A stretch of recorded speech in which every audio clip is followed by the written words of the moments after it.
Bonjour les élèves. Aujourd'hui, on va voir ensemble une activité de production écrite pour ou contre la peine de mort. Lisons d'abord le sujet. Dans le dernier jour d'un condamné, Victor Hugo tente d'abolir la peine de mort. Seriez-vous du même avis? Rédigez un texte dans lequel vous exposerez votre conception sur cette peine capitale.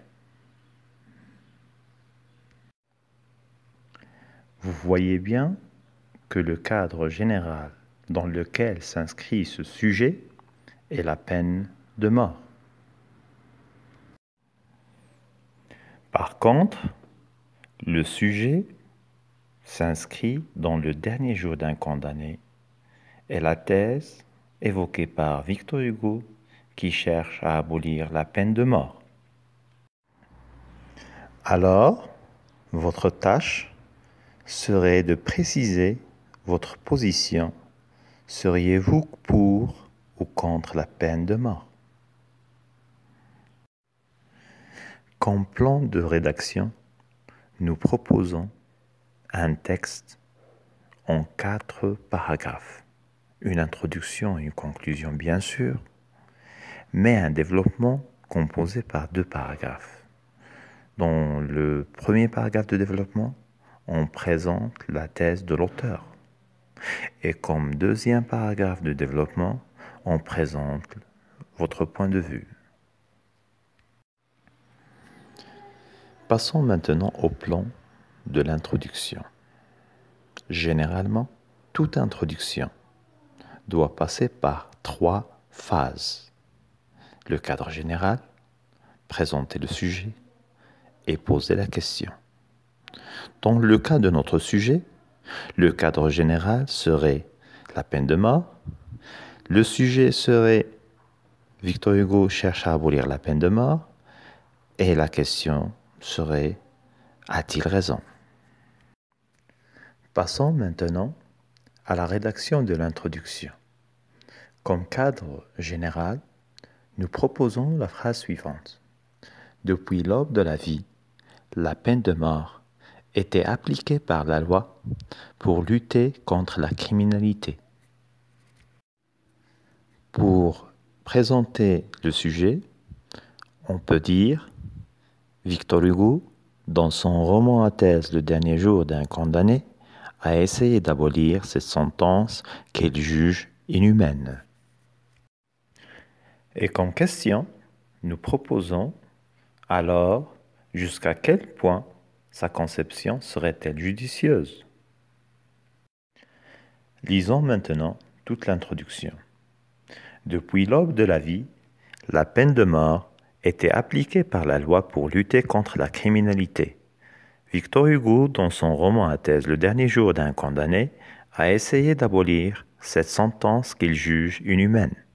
Alors, jusqu'à quel point sa conception serait-elle judicieuse? Passons maintenant au plan de rédaction du premier paragraphe du développement. Il sera composé par 4 phases. La première serait consacrée à annoncer la thèse de Victor Hugo. Par contre, la deuxième, la troisième et la quatrième phase seraient réservées aux arguments avancés par l'auteur. Pour commencer, on peut dire, en effet, et en parcourant l'œuvre, nous remarquons que l'auteur a employé plusieurs arguments pour consolider sa thèse. Comme premier argument, nous disons d'abord, et selon lui, ce châtiment est loin d'être exemplaire, puisqu'il ne participe pas à diminuer le taux de la criminalité. Comme deuxième argument, on peut dire, ensuite, et pour la foule, la peine de mort est un moment de spectacle, de joie et de commerce. Comme troisième argument, nous pouvons le consolider par un exemple de l'œuvre en disant « En plus, c'est la société qui fabrique les criminels en les privant de toutes les nécessités de la vie. Le vieux Frioche de la conciergerie n'est-il pas un de ses victimes? À présent, lisons le premier paragraphe du développement.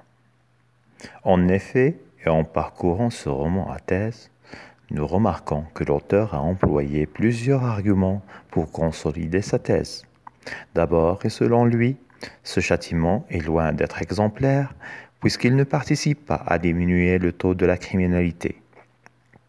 Ensuite, et pour la foule, la peine de mort est un moment de spectacle, de joie et de commerce. En plus, c'est la société qui fabrique les criminels en les privant de toutes les nécessités de la vie. Le vieux frioche de la conciergerie n'est-il pas un de ses victimes? Nous allons voir maintenant le plan de rédaction du deuxième paragraphe du développement. Il sera composé par 4 phases. La première sera réservée à annoncer le point de vue personnel. Deuxième, troisième et quatrième phases, ils seront consacrés aux arguments avancés par vous. On peut commencer le paragraphe par « Personnellement, je reconnais que le roman de Victor Hugo est fort émouvant. Toutefois, plusieurs raisons me poussent à dire qu'il est moins convaincant. » Comme premier argument, nous disons, premièrement, c'est un châtiment reconnu dans toutes les religions et cité dans la loi de Talion. Comme deuxième argument, nous disons, deuxièmement, nous ne pouvons pas abolir de telles lois seulement par pitié, alors que nous ne connaissons rien sur les circonstances du crime du narrateur. Comme troisième argument, nous disons, d'ailleurs, y a-t-il un châtiment plus juste que la mort afin de rendre justice à la famille de l'assassiné? Lisons maintenant tout le paragraphe. Personnellement, je reconnais que le roman de Victor Hugo est fort émouvant. Toutefois, plusieurs raisons me poussent à dire qu'il est moins convaincant. Premièrement, c'est un châtiment reconnu dans toutes les religions et cité dans la loi de Talion. Deuxièmement, nous ne pouvons pas abolir de telles lois seulement par pitié alors que nous ne connaissons rien des circonstances du crime du narrateur.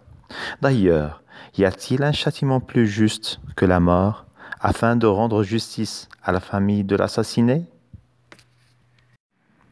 La conclusion sera composée par 3 phases. La première se réservait à une synthèse de votre point de vue. La deuxième, une extension de votre synthèse. Et la troisième, une ouverture vers une autre problématique. Passons maintenant à la rédaction.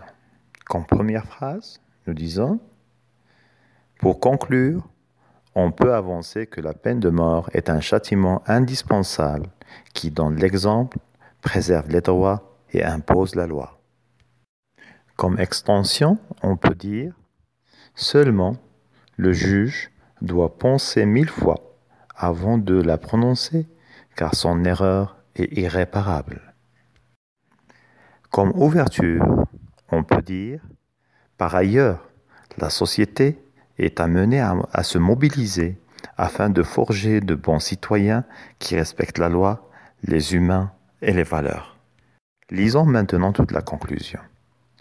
Pour conclure, on peut avancer que la peine de mort est un châtiment indispensable qui, dans l'exemple, préserve les droits et impose la loi.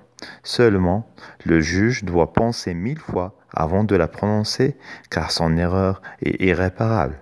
Par ailleurs, la société est amenée à se mobiliser afin de forger de bons citoyens qui respectent la loi, les humains et les valeurs. Voici le produit final en 4 paragraphes, selon le temps qu'on vous propose le jour de l'examen. J'espère que vous avez bien profité de cette séance. Merci et à la prochaine.